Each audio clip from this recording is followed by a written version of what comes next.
como as pessoas podem ter ideias erradas, equivocadas sobre o que é um casamento, o que é um relacionamento para a vida toda, né?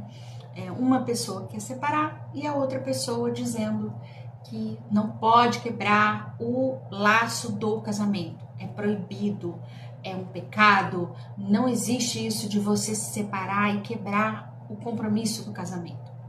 E aí, que casamento?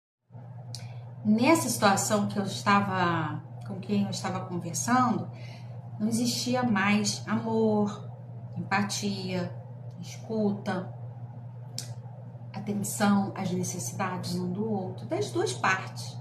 Mas uma das partes acreditava que mesmo assim é importante ficar casado, até porque tem uma criança envolvida, tem um filho, e o que vai acontecer com esse filho se esse casamento acabar? Esse filho vai ficar traumatizado. E aí, culpa. Vamos esclarecer o que é o compromisso do casamento? Existe algo que é a idealização do casamento perfeito, onde todo mundo tem que suportar todo mundo, e não é esse casamento que eu tô falando. O compromisso do casamento que não deve ser quebrado não é aquele de suportar tudo do outro, mas o de estar sempre atento ao outro, de estar sempre escutando tudo que o outro traz para você, todos os interesses dessa pessoa, sempre que ela te pede atenção, de você conseguir ter a atenção, de estar emocionalmente disponível para essa pessoa sempre. É um compromisso de, quando alguma coisa vai mal, de vocês conseguirem parar tudo, conversar, se escutar com empatia, fazer acordos, ser flexível naquilo que é possível ser flexível, mas também ter consciência de que tem coisas que você não vai poder ser flexível, porque faz parte da sua estrutura de personalidade. Ter esse autoconhecimento do que você pode, o que não pode, aquilo que você pode ou não pode mudar em você, aquilo que você pode flexibilizar ou não. Para isso, você tem que ter autoconhecimento, você tem que saber aquilo que você pode abrir mão ou aquilo que você não pode abrir mão de jeito nenhum, porque faz parte da sua essência. E às vezes a gente se casa achando que o outro aceita todas as nossas partes, mas às vezes a gente não mostra muito bem todas as nossas partes. E aí, no decorrer do casamento, essas partes vão aparecendo e o outro fala, não, peraí, eu não casei com essa pessoa, mas casou com um todo.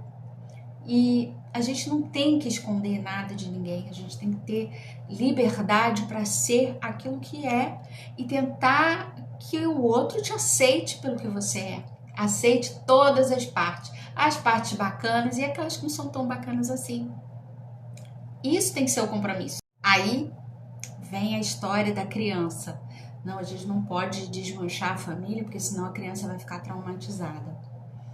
A criança tem a capacidade de sentir o amor que vem dos pais, né? Isso aí é indiscutível. Se o pai ama, se a mãe ama, essa criança vai se sentir amada. Mas o que não pode acontecer? Uma criança ficar no meio do casamento disfuncional dos pais. Sabe aquela situação em que a mãe tá chorando e a criança chega e fala, mãe, você tá chorando? Tá tudo bem? E a mãe faz assim, ó, não, eu tô bem, tá tudo ótimo, eu tô bem, não tô mal não, tá tudo bem, tudo legal. E a criança sente que tem alguma coisa errada. É sobre isso, é isso que uma criança não deve passar, por essa situação que não tem uma explicação muito clara. Então, vamos pensar direitinho qual foi o compromisso que eu fiz, que ideia é essa que eu tenho de casamento na minha cabeça. É um casamento viável ou é o sacrifício dos sacrifícios? E o que é melhor para um filho? Ser amado pelos pais ou ficar misturado numa relação tóxica, numa relação onde as mensagens são totalmente truncadas e crescer nesse sistema familiar disfuncional e depois ficar sem saber o que é um relacionamento de amor, de parceria, de cumplicidade, de empatia. Pensa bem.